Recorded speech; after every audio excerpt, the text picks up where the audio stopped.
저희들 지금 믿음이라는 주제로 말씀을 나누고 있고, 오늘이 믿음 그 마지막 세 번째 시간입니다. 첫 번째 시간에 말씀의 제목이 믿음의 기원에 대해서 말씀을 나누었습니다. 믿음은 내 안에 만들어내는 어떤 수행의 결과가 아니라 캄캄한 동굴 밖에서 들려오는 구조대의 목소리처럼 전파된 복음을 들었을 때 시작되는 그 은혜임을 우리가 함께 배웠습니다. 그래서 예수님 중심으로 모든 성경의 말씀은 해석돼야 되고, 그 말씀을 우리가 잘 분별해서 들어야 된다라는 게 믿음의 기원이었습니다. 두 번째 시간에 우리가 살펴봤던 제목은 믿음의 본질이었습니다. 그 복음을 우리가 들었을 때 먼저 우리의 머리, 그리고 30cm 아래로 가슴으로 내려오게 되고, 그 가슴을 넘어서 의지적으로 예수 그리스도를 내 인생의 왕으로 모셔드리는 영접, 믿음하고 영접은 성경에서 같이 취급한다고 그랬어요. 믿음은 모시는 거다라는 거죠. 우리 주님을 내 인생에 또 내 모든 어떤 주관자 되시는 분으로 모신다라는 거예요. 그래서 지정의, 이것을 통해서 영접하는 그 단계, 그게 믿음의 본질, 참된 믿음의 모든 것이다 라고 어저께 생각을 해봤습니다. 자, 그러면 이제 오늘 믿음에 대한 마지막 시간입니다. 믿음의 결과입니다. 믿음의 결과. 우리가 복음을 듣고 또 그리고 그 주님을 나의 구주로 영접을 했죠. 영접을 했을 때 과연 우리에게는 어떤 변화가 주어지는가, 우리 내면과 영혼은 어떤 변화가 일어나는가, 도대체 믿음이라는 것은 우리 삶에 어떤 결과를 초래하는가라는 것, 16절 상반절에 보면 그 결과에 대해서 이렇게 이야기를 해주십니다. 믿고 세례를 받는 사람은 구원을 얻을 것이요. 그러니까 믿음의 최종 결과는 뭐예요? 구원입니다. 구원. 이제 이 내용이 무엇인지 오늘 좀 마지막 결과에 대한 것들을 구원을 통해서 우리가 이렇게 찾아 나가야 될 것 같습니다. 구원을 얻는다라는 말이 뭘까요? 구원. 우리가 구원 열차에 올라타는 것. 가장 많이 들었던, 어렸을 때부터 불렀던 구원 열차 올라타고서 하늘나라 가죠. 그게 구원이다라고 우리가 보통 생각을 해요. 죽은 다음에 지옥에 가지 않고 천국에 들어가는 입장권 정도로 우리가 생각하는 경향이 너무나 많다라는 겁니다. 그 정도가 아니죠. 티켓이 아니에요. 성경이 말하는 구원은요, 나중에 미래에만 주어지는 막연한 그런 보장 수표가 아니다라는 겁니다. 여러분들이 입술을 열어서 주님 내가 믿습니다 라고 고백을 하고 그분을 영접하는 이제 바로 그 순간, 여러분의 존재 가장 깊은 곳에는 정말 우주가 진동할 만한 엄청난 대폭발이 일어난다라는 겁니다. 오늘 이 새벽 우리 안에 이미 들어와 있는 이 구원의 위대함, 그리고 그 생명의 능력이 얼마나 강력한지 말씀을 통해서 확인하는 은혜의 시간이 되었으면 좋겠습니다. 우리가 예수님을 마음속에 영접할 때 어떤 일이 벌어지기에 우리가 구원을 얻게 될까? 단순히 하늘에 있는 뭐라 그럴까요? 천국 명부에 우리들의 이름이 펜으로 쓱쓱 적히는 것일까? 이게 모든 것일까? 그렇지 않다라는 겁니다. 우리가 예수님을 모셔드릴 때 예수님은 시간, 공간의 제약을 받는 육신의 모습이 아니라 거룩한 영이신 성령을 통해서 우리 안에 들어오십니다. 그래서 요한복음 3장 16절에 보면 이런 말씀이 기록되어 있습니다. 하나님이 세상을 이처럼 사랑하사 독생자를 주셨으니 이는 그를 믿는 자마다 멸망하지 않고 영생을 얻게 하려 하심이라. 왜 우리가 예수님을 믿으면 멸망하지 않고 영생을 얻는다고 하셨을까? 그 해답은 여기에서 안 나와요. 조금 더 뒤로 돌려서 요한복음 14장 6절에 가면 예수님께서 본인을 가르쳐서 뭐라고 이야기를 하시는데 그 말씀에 그 해답이 등장하게 됩니다. 예수님께서 14장 6절에서 뭐라고 얘기를 하셨냐면 내가 곧 길이요 진리요 생명이니 라고 이야기를 하셨어요. 예수님은 생명 그 자체가 되십니다.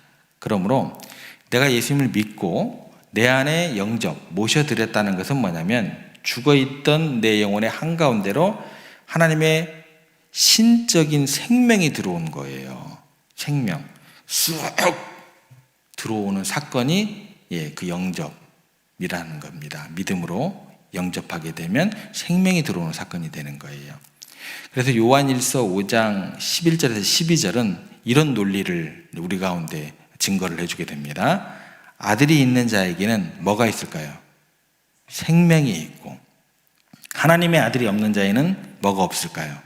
생명이 없는지라. 이걸 이렇게 이제 풀어서 요한일서에서 해줍니다. 그러니까 이렇게 생각하시면 돼요. 아무리 어두운 방이다 할지라도 빛이 쏟아져 들어오면 어둠은 뭐예요? 그 즉시로 사라지게 되는 거예요. 생명이 내 안에 들어왔는데 어떻게 내 영혼이 멸망할 수 있겠냐라는 겁니다. 그러니까 거룩하신 창조주의 영이 내 영혼의 방에 불을 켜고 들어오셨는데 어떻게 죄와 저주의 그 사망이 나를 계속 묶어둘 수 있겠느냐라는 이야기가 되는 겁니다. 그러므로 구원을 얻었다라는 것은 단순히 내 죄를 용서해 주겠다라는 이 선고로 끝나는 게 아니에요. 그것은 죽은 자의 심장을 대신해서 살아있는 심장을 심어주는 영적 이식 수술이 되는 거예요. 그래서 믿는 자 안에는 그래서 신적인 생명이 살아 숨쉬게 된다. 여기까지 여러분들은 같이 이해를 하셔야 돼요. 그러면 하나님이 이 위대한 영적 생명의 원리를 자연 만물 속에, 법칙 속에 어떻게 숨겨놓았을까? 그것을 우리가 이해하기 쉽도록 우리가 또 한번 찾아보면 좋겠습니다. 여러분 지금 들이마시고 있는 이제 호흡을 생각해 보시면 돼요. 이거를 이제 설명을 그렇게 하거든요. 호흡. 공기 중에 있는 산소, 여러분의 눈에 보여요? 보이지 않아요?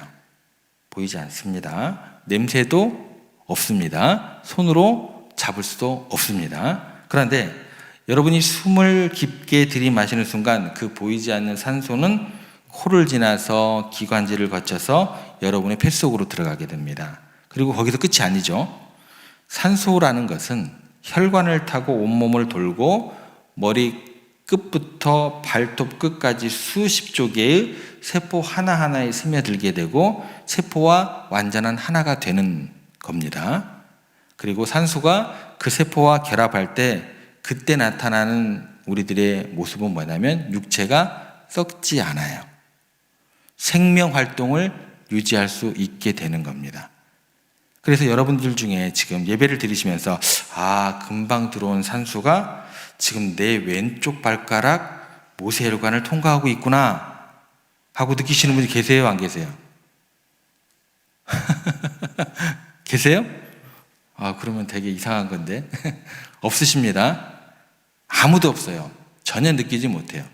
그래서 여러분들 느끼지 못한다고 해서 산소가 내 생명을 살리는 활동을 멈춘 것은 아닙니다. 우리가 예수님을 믿음으로 영접하는 순간 하나님의 호흡이고 영이신 성령께서 우리 존재의 가장 깊은 곳에서 운행하고 계시고 들어와서 주장하고 계심을 여러분들 믿어 의심치 않으셔야 된다는 거예요.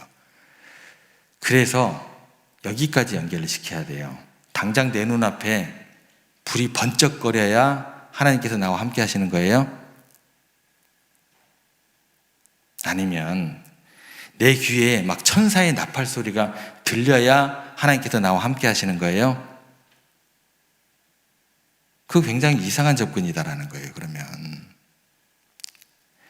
여러분의 느낌이나 감정하고 상관이 없는 거예요. 그 느낌을 추구하는 거예요. 하나님을 찾는 게 아니에요. 자, 내가 느껴지고 내가 들려지면 나 하나님께 함께 하신다. 성령님이 나를 운행하신다. 라는 그 생각으로, 그 고집으로 내가 하나님을 생각하고 있는 거예요. 굉장히 이상한 이야기가 되는 거죠. 그러면 여러분의 느낌과 감정과 상관이 없이 성령님께서는 지금 여러분의 지성, 감정, 또 결단, 의지, 모든 영적 혈관을 타고 퍼져나가서 여러분의 전 존재를 뭐예요? 부패로부터 지키고 계시고 사망으로부터 막아놓고 계신다라는 거예요. 그 하늘의 호흡이, 그 하나님의 영원한 산소가 지금 여러분 안에 강력하게 살아 숨쉬고 있음을 여러분들을 확신하시기를 부탁을 드립니다.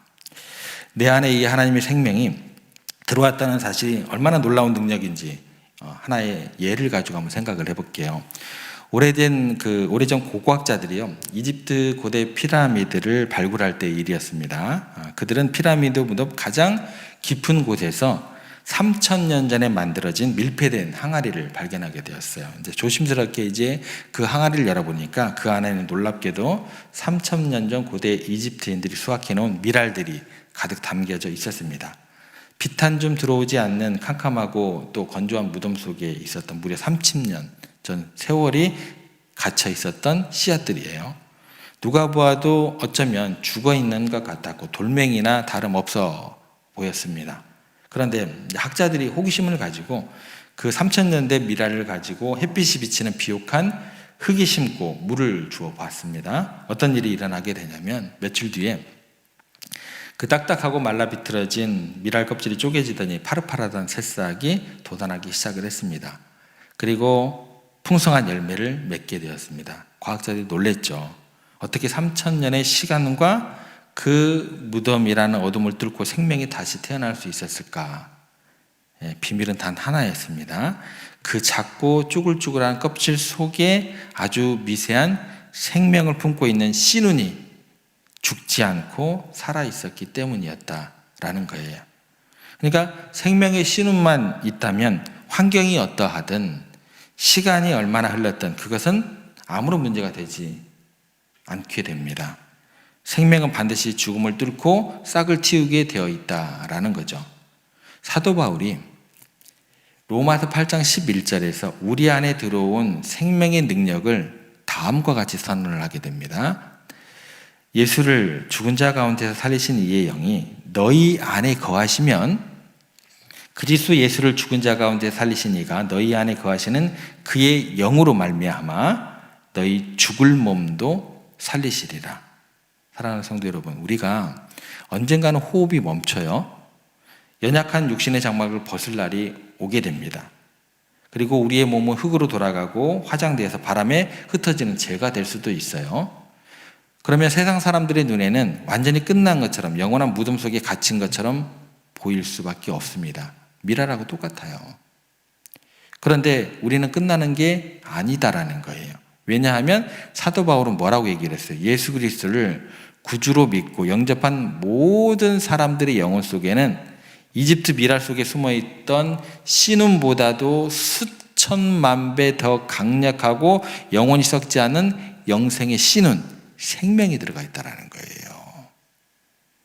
예수님을 무덤에서 일으키신 성령님이 완벽하게 내주에 계시기 때문에 그 부활의 영이 여러분들의 영혼과 뼛속 깊은 곳까지 온전히 하나 되어 결합되어 있기 때문에 주님 다시 오시는 그 영광의 날에 여러분들이 아무리 화장을 해서 바다에 뿌려졌다 한들, 땅속 깊은 곳에 묻혀졌다 한들 상관이 없습니다.